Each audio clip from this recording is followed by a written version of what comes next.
Hello friends, आज हम बात करेंगे डायबिटीज़ की मेडिसिन से होने वाले साइड इफ़ेक्ट्स को हम कैसे कम कर सकते हैं, उनके प्रॉब्लम्स को कम कर सकते हैं उस बारे में। डायबिटीज़ की बीमारी बहुत ज़्यादा कॉमन है दुनिया में, बहुत हाई परसेंटेज लोगों को होती है। अलग अलग पॉपुलेशन में 10 से 20-30% तक इसका प्रेवलेंस होता है। बहुत सारे लोग इसमें मेडिसिन खाते हैं, पर सबकी एक कॉमन प्रॉब्लम रहती है कि इसके साइड इफ़ेक्ट से कैसे बचा जाए, क्योंकि मेडिसिन के होने वाले साइड इफ़ेक्ट्स काफ़ी होते हैं। तो आज हम बात करेंगे कुछ टिप्स के बारे में जिनसे हम इन मेडिसिन के साइड इफ़ेक्ट्स को कुछ हद तक कम कर सकते हैं।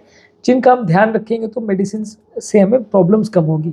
जो लोग भी हमारे चैनल पे नए हैं, उन रिक्वेस्ट करूँगा चैनल को सब्सक्राइब करें। ऐसा करने से चैनल को कंटिन्यू करने के लिए हमें मोटिवेशन और इंस्पिरेशन मिलती है। आपका सपोर्ट हमारे लिए चैनल को कंटिन्यू करने के लिए बहुत ज़रूरी है।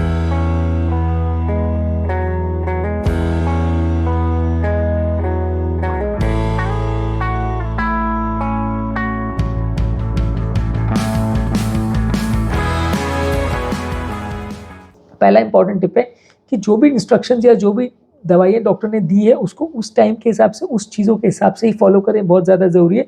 इस टॉपिक को या इस पॉइंट को मैं सबसे पहले इसलिए डिस्कस कर रहा हूँ क्योंकि काफ़ी बार जो कॉमन साइड इफ़ेक्ट्स होते हैं उसमें कहीं ना कहीं कंप्लायंस इश्यूज़ होते हैं कि लोग मेडिसिन को या तो ठीक टाइम पे नहीं लेते, ठीक तरह से नहीं लेते, अलग अलग चीज़ों के कॉम्बिनेशंस को यूज़ करते हैं, जो चीज़ें डॉक्टर ने लिखी है वो फॉलो नहीं कर पाते, या कई बार क्रॉस प्रिस्क्रिप्शन हो जाते हैं। क्योंकि कई बार क्या होता है कि आप अलग अलग लोगों से प्रिस्क्रिप्शन ले रहे होते हो। कोलेस्ट्रॉल के लिए अलग डॉक्टर के लिए, हार्ट के लिए अलग डॉक्टर, शुगर के लिए अलग डॉक्टर, बीपी के लिए अलग डॉक्टर, कई बार मल्टीपल लोगों को आप दिखाते रहते हो। खैर, बीपी, शुगर, कोलेस्ट्रॉल तो ज़्यादातर आप फिजिशियंस को ही दिखाते हो, लेकिन किडनी के प्रॉब्लम, हार्ट के प्रॉब्लम या पेट के प्रॉब्लम कई बार अलग अलग डॉक्टर्स को दिखाते हैं आप रहते हैं, जिनके सुपर स्पेशलिटीज अवेलेबल है। तो इनके सब चक्करों में क्या होता है कि कई बार बहुत सारे प्रिस्क्रिप्शन आपके पास होते हैं। आप ब्लाइंडली तो डॉक्टर से पूछ लेते हो कि सर इसमें जो पेट वाले डॉक्टर ने लिखा है या जो साइकेट्रिस्ट डॉक्टर ने लिखा है या जो ब्रेन वाले डॉक्टर ने लिखा है वो दवाएं मैं ले लूँ क्या? तो डॉक्टर आपको बोल देते हैं हाँ ले लो, वो दवा बंद मत करना। लेकिन कई बार क्या होता है कि उन दवाओं में कुछ कॉमन कॉम्बिनेशंस रहते हैं जिनका सिमिलर साइड इफेक्ट्स होता है या आपस में इंट्रैक्शन होता है। मान लीजिए डायबिटीज़ की मेडिसिन है, मान लीजिए बीपी की मेडिसिन है, नींद की मेडिसिन है, ये कई बार ओवरलैप हो जाते हैं, जिसकी वजह से जब ये सारे मेडिसिन को एक साथ आप खाते हो तो दवाओं में इंट्रैक्शन चालू हो जाता है या दवाएं ओवरडोज हो जाती है। हर डॉक्टर ने अपने पर्चे पर जो लिखा होता है वो एक कॉमन या स्टैंडर्ड डोज होता है, लेकिन जब कई पर्चियों की दवाइयाँ एक साथ मिल जाती हैं और बॉडी में एक साथ जाती हैं तो आपस में इंट्रैक्शन चालू होता है, जिसकी वजह से किसी पर्टिकुलर दवा का ज़्यादा असर हो सकता है। दवाओं से रिलेटेड साइड इफेक्ट्स इस वजह से काफ़ी होते हैं।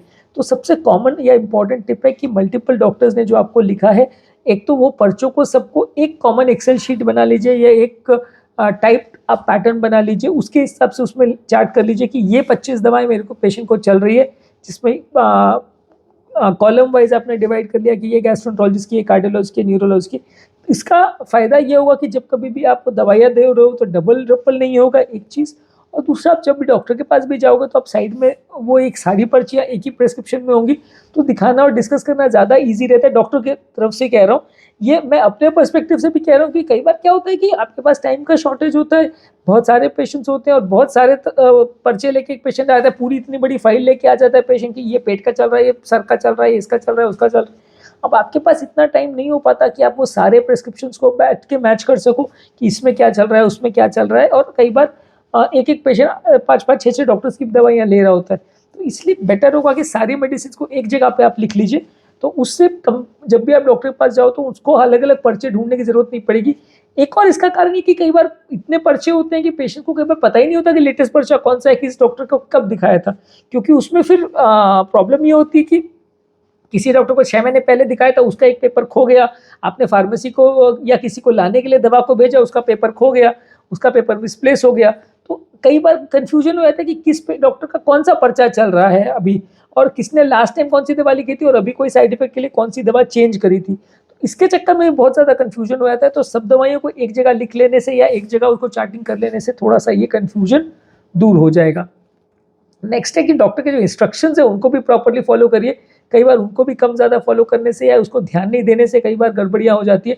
कोई दवाई खाने के पहले होती है, कोई दवाई खाने के बाद होती है, कोई दवा कोई स्पेसिफिक चीज़ के साथ लेनी होती है। तो ये सारी चीज़ों को भी थोड़ा ध्यान दीजिए। नेक्स्ट है कि अपने ब्लड शुगर लेवल्स को रेगुलर बेसिस पे मॉनिटर करिए।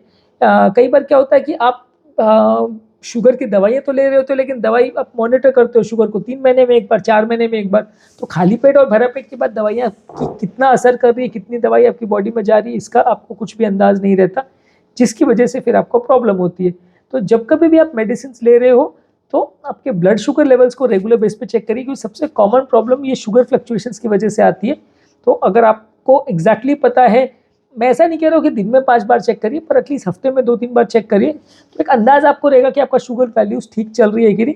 और उससे में ऐसा नहीं कि कोई रैंडम वैल्यूज चेक कर लिया, क्योंकि रैंडम वैल्यूज में क्या होता है कि उससे पहले आपने क्या खाना खाया और दवा कितने घंटे पहले ली, उसका आपके पास कोई खास हिसाब नहीं रहता। मान लीजिए किसी ने दिन आपने 12 बजे चेक किया, किसी दिन 3 बजे, किसी दिन 7 बजे, तो उससे कितने घंटे पहले आपने दवा ली थी और कितने घंटे पहले आपने खाना कुछ खाया था, और वो खाने में क्या खाया था, खाने की ग्लाइसेमिक इंडेक्स कितना था, उसमें शुगर वैल्यूज किस कर्व के साथ बढ़ा और घटा, वो सारी चीज़ों का कोई हिसाब नहीं रह पाता। इसलिए घर पर भी आप जब चेक करें तो फास्टिंग और पोस्टप्रेंडियल उसी हिसाब से अगर चेक करें तो ज़्यादा आपको एक्यूरेट वैल्यूज़ मिलेगी। और एटलीस्ट हफ्ते में 2-3 बार अगर आप कर सकें तो ज़्यादा अच्छा है, नहीं तो एटलीस्ट हफ्ते में 1 बार तो करना चाहिए। वेस्टर्न गाइडलाइंस रिकमेंड करती है कि दिन में 3-4 बार करना चाहिए, पर उतना आप कर नहीं भी पाओ, उतना करने में कई बार लोगों को कॉस्ट भी आता है और उतना में साइड इफेक्ट्स भी हो जाते हैं, बार बार प्रिक करना पड़ता है। तो उसके बदले आप एटलीस्ट हफ्ते में 2-3 बार चेक करें तो ज़्यादा अच्छा है। नेक्स्ट है कि आपके खाने के टाइमिंग को प्रॉपरली मेंटेन करिए।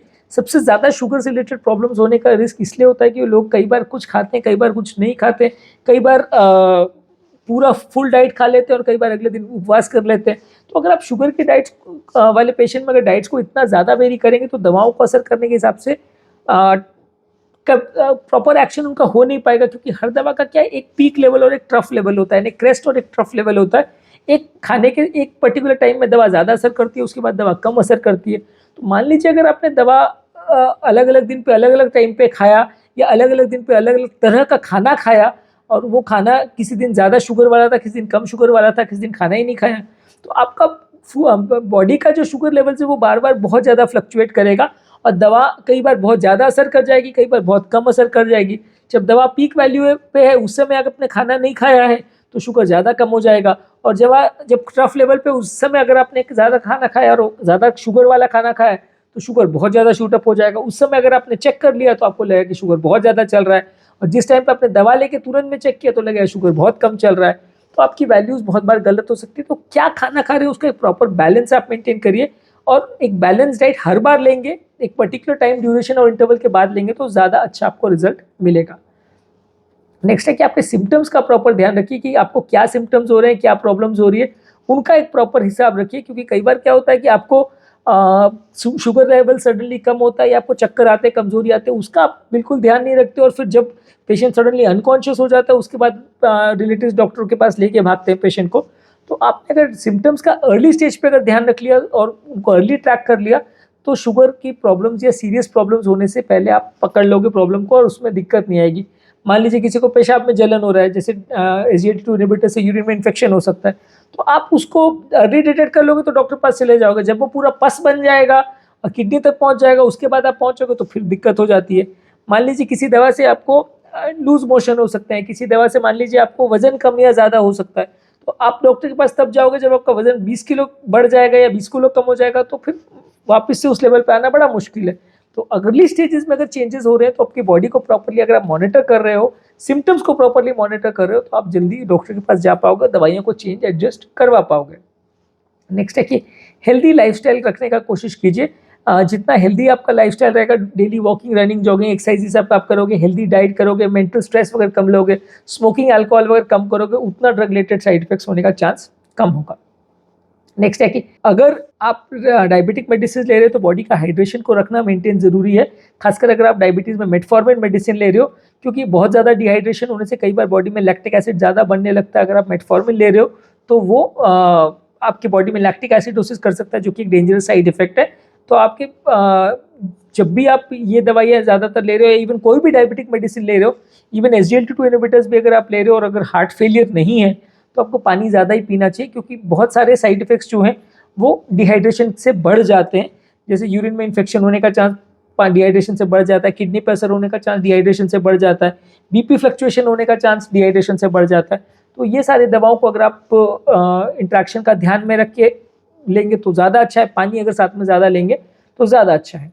नेक्स्ट है कि दवाइयों के आपस में जो इंट्रैक्शन है, आपस में जो उनके इश्यूज़ हैं, उनको भी ध्यान रखने की ज़रूरत है। कई बार क्या होता है, बहुत सारे तरह के पर्चे होते हैं जिसमें अलग अलग डॉक्टर्स की अलग अलग दवाइयाँ होती है, तो आप अगर दवाइयों में आपस में क्या इंट्रैक्शन है या क्या रिएक्शन हो सकता है उसके बारे में अगर आपने डॉक्टर के साथ डिस्कस नहीं किया या उसको आपने प्लान आउट नहीं किया तो दिक्कत होने का चांस बढ़ जाता है। नेक्स्ट है कि हमेशा अपनी मेडिसिन को जैसा प्रिस्क्राइब किया गया है उस हिसाब से लीजिए। उसके हिसाब से कभी भी दवाई को बंद कर दिया, कभी डबल डोज ले लिया, कभी ट्रिपल डोज ले लिया, कभी आधा डोज ले लिया, उसके हिसाब से सेल्फ मेडिकेट या सेल्फ डोज को एडजस्टमेंट मत करिए, नहीं तो आपको प्रॉब्लम्स होने का चांस, साइड इफेक्ट होने का चांस बढ़ जाएगा। नेक्स्ट है कि अपने आप को प्रॉपर्ली एजुकेट करिए। अगर आप प्रॉपर्ली एजुकेटेड है अपनी मेडिसिन के बारे में और मेडिसिन से रिलेटेड साइड इफेक्ट्स के बारे में, तो प्रॉब्लम्स होने का चांस कम रहेगा। अगर आप प्रॉपर्ली, आपको दवा के बारे में कुछ नहीं पता है, बीमारी के बारे में कुछ नहीं पता है, उसके डाइट के बारे में कुछ नहीं पता है, तो आपके लिए प्रॉब्लम्स होने का चांस बढ़ जाता है। इस मामले में हमारा चैनल एक तरह से आपके लिए बून है कि हम आपको हर बीमारी से रिलेटेड, जो कॉमन बीमारी से रिलेटेड आपको इंपॉर्टेंट इन्फॉर्मेशन आपको देते हैं, ताकि एक बेसिक आइडिया आपको हो तो आप अपनी बीमारी को बेटर मैनेज कर सकते हो। नेक्स्ट है कि कोई भी अगर साइड इफेक्ट या प्रॉब्लम होती है तो डॉक्टर के साथ डिस्कस करिए। कई बार लोग बिना डिस्कस किए अपनी सब दवाइयों को बंद कर देते हैं और उसके बाद फिर जब प्रॉब्लम होती है तब डॉक्टर पास आते हैं। कई सालों के बाद जब हार्ट फेल हो जाता है या किडनी फेल हो जाती है तब डॉक्टर पास जाते हैं। तो अपने हिसाब से दवाइयों के डोज को एडजस्ट मत कीजिए, अपने हिसाब से दवाओं को बंद चालू मत करिए। जो भी प्रॉब्लम हो डॉक्टर के साथ डिस्कस करिए, फिर प्लान आउट करिए। नेक्स्ट है कि मेडिसिन को प्रॉपर्ली स्टोर करिए। जो भी मेडिसिन आप ले रहे हैं उसमें कुछ साइड इफेक्ट्स ना हो, उसमें मॉइस्चर वगैरह ना चला जाए या उसमें ज़्यादा गर्मी या ठंडी की वजह से दवाइयाँ ख़राब नहीं हो जाए, इसके लिए उनको प्रॉपर्ली स्टोर करिए। अगर कुछ दवाई ऐसी जिनको फ्रिज में रखने की ज़रूरत है, उसमें ऐसा है कि स्टोर इन कूल प्लेस, तो फ्रिज में रखिए। इंसुलिन वगैरह को खासकर फ्रिज में रखना ज़रूरी होता है, तो वो सब चीज़ों को आपको ध्यान रखना ज़रूरी है। नहीं तो आप अगर अनप्लान्ड वे में कहीं भी दवा को कहीं भी पटक दिया तो उसमें एक तो ये इशू है कि वो बच्चों के हाथ में भी आ सकते हैं, तो भी प्रॉब्लम हो सकती है। और सेकेंडली आपके लिए भी वो कम ज़्यादा इफेक्टिव हो सकती है अगर उसका स्टोरेज प्रॉपर नहीं हुआ है। नेक्स्ट है कि एक इमरजेंसी किट आपके पास बना के रखिए। उसमें हाइपोग्लाइसीमिया से रिलेटेड आपके पास ग्लूकागॉन इंजेक्शन किट भी होना चाहिए, आपके पास शुगर की या ग्लूकोज की गोली वाला भी उसमें पाउच होना चाहिए, और साथ में हार्ट अटैक से रिलेटेड जो मेडिसिन है या कोई और कॉम्प्लिकेशन से रिलेटेड या इमरजेंसी रिलेटेड जो मेडिसिन है वो आपकी किट में रहना चाहिए। ऑब्वियसली डायबिटिक पेशेंट्स को हार्ट अटैक होने का चांस ज़्यादा रहता है, तो उसकी दवाइयाँ भी साथ में रहना चाहिए। हाइपोग्लाइसीमिया को मैनेज करने की दवाएं भी साथ में रहना चाहिए।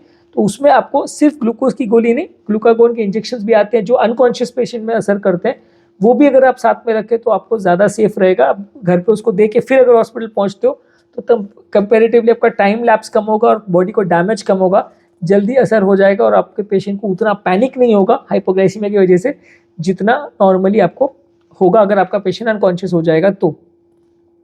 नेक्स्ट है कि अगर मेडिसिन ले रहे हैं तो अगर मेडिसिन में आपको ये लिखा है कि वो मेडिसिन को खाने के पहले लेना चाहिए, खाने के बाद लेना चाहिए, उसे प्रॉपर्ली फॉलो कीजिए। ज़्यादातर मेडिसिन को खाने के साथ लेना ज़्यादा अच्छा होता है, क्योंकि मेडिसिन को खाने के 30-40 मिनट के बाद जब शुगर लेवल पीक होता है, मेडिसिन का कर्व भी उसी साथ पीक करता है। इसलिए ज़्यादातर मेडिसिन में रिकमेंडेड होता है कि खाना खाने के आधा घंटे के पहले उनको ले तो ज़्यादा इफेक्ट आता है, या खाने के साथ ले तो ज़्यादा इफेक्ट आता है।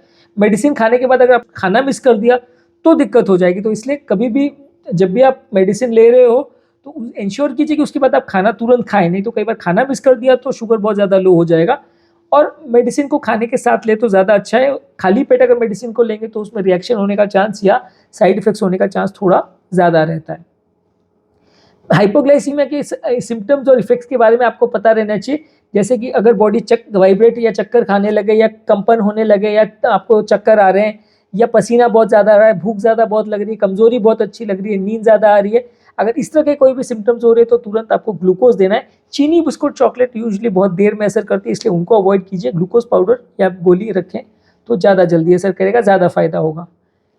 नेक्स्ट है कि अगर आपकी शुगर की गोलियाँ चल रही है और अगर बहुत ज़्यादा हाई डोज में मेडिसिन चल रही है या शुगर फ्लक्चुएट होने का अंदेशा है, तो वैसे कि इसमें ड्राइविंग या हाई रिस्क एक्टिविटीज़ मत करिए या ऐसी मशीन्स को ऑपरेट मत करिए जिसमें जान का खतरा हो सकता है। कई बार क्या होता है कि आपने हाई डोज मेडिसिन ले ली, खाना खाया नहीं और उसके बाद आप ड्राइविंग करने को निकल गए। ड्राइविंग में आपने गाड़ी स्पीड करी और सडनली शुगर कम हो गया, आपको चक्कर आ गया, तो गाड़ी का एक्सीडेंट हो जाएगा। तो वैसी चीज़ों को ध्यान रखिए कि ज़्यादा हाई डोज मेडिसिन अगर आप ले रहे हो, शुगर लेवल लो होने का अंदेशा है या आपको चक्कर वगैरह आने का अगर अंदेशा है, हाई डोज बीपी मेडिसिन भी अगर चल रहे हैं, तो वैसे केस में आपको कोई भी हेवी मशीनरी यूज़ नहीं करना है और बहुत अग्रेसिव ड्राइविंग नहीं करना है। ऐसे टाइम में आप गाड़ी में साथ में बैठ के अगर कोई और ड्राइव कर रहा है जाए तो चलेगा, पर आप खुद ड्राइव ना करें तो ज़्यादा सेफ रहेगा, नहीं तो थोड़ा रिस्क बढ़ जाएगा।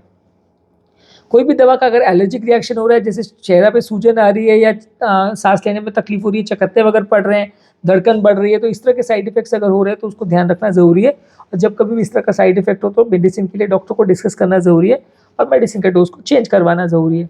तो आज कुछ कॉमन टिप्स के बारे में बात की जो हम डायबिटिक पेशेंट्स को फॉलो करना चाहिए ताकि मेडिसिन रिलेटेड साइड इफेक्ट्स होने का चांस थोड़ा कम रहे। यदि इस टॉपिक को संबंधित आपकी कोई कमेंट्स, क्वेरी, सजेशन है, कोई और टॉपिक्स पर आप चाहते हैं वीडियोस बनाएं, कोई पेशेंट रिलेटेड क्वेरीज है तो नीचे कमेंट सेक्शन में उनके बारे में बताइए, हम उन्हें कवर करने का प्रयास करेंगे। अंत में मैं डॉक्टर नवीन अग्रवाल तहे दिल से आपका शुक्रिया अदा करूँगा कि आपने इस टॉपिक को एंड तक देखा। जो लोग हमारे चैनल पे नए हैं उन्हें रिक्वेस्ट करूँगा कि चैनल को सब्सक्राइब करें। ऐसा करने से चैनल को कंटिन्यू करने के लिए हमें मोटिवेशन और इंस्पिरेशन मिलती है।